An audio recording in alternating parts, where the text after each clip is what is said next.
ఇప్పుడు ఆయన డబ్బులు ఇవ్వకుండా పవర్ పాలిటిక్స్లోకి అడుగు పెట్టాల్సి వస్తే ఈ జనరేషను ఈ జనం ఈ సిచ్యువేషన్స్లలో సొసైటీ మనల్ని రిసీవ్ చేసుకునే పరిస్థితి లేదు అట్లా.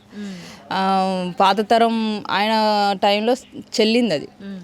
ఆ సిద్ధాంతాలు చెప్పి సిద్ధాంతాలతోనే జనాలు కూడా ఆ టైంలో ఉన్నారు. ఈరోజు పవర్ పాలిటిక్స్కి వచ్చేసరికి ఏ పార్టీ వాడు ఎంత ఇస్తున్నాడు అనేదే చూస్తున్నారు జనం. అట్లా అని చెప్పేసి మనం ఆ పందాన్ని ఎన్నుకోవాల్సిన అవసరం లేదు. కానీ మన వైపు నుండి ఒక ప్రయత్నం అయితే ఉండాలి. ఆ ప్రయత్నం ఎట్లుంటుంది అనేది భవిష్యత్తులో చూస్తాం. ఖచ్చితంగా ఇప్పుడు నాయన సిద్ధాంతాలు ముందటేసుకొని పోతారంటారు, అంతేనా?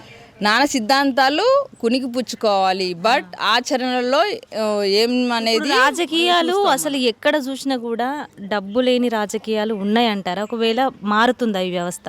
ఖచ్చితంగా డబ్బులు లేకుండా అయితే రాజకీయాలు అయితే చూడట్లేదు, చూడం కూడా.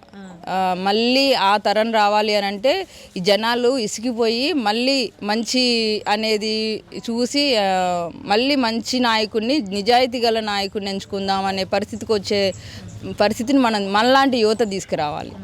నిజంగా ఇది గొప్ప విషయము. ఇప్పుడు 5 సార్లు ఎమ్మెల్యే గుమ్మడి నరసయ్య చరిత్ర సృష్టించిండు. మరి అనురాధక్క కూడా మరి అదే రీతిలో అదే బాటలో నడిచి మంచి మహిళ మేల్కొల్పు ఉండాలని మనస్ఫూర్తిగా కోరుకుంటున్నాక. Thank you so much. Thank you రా.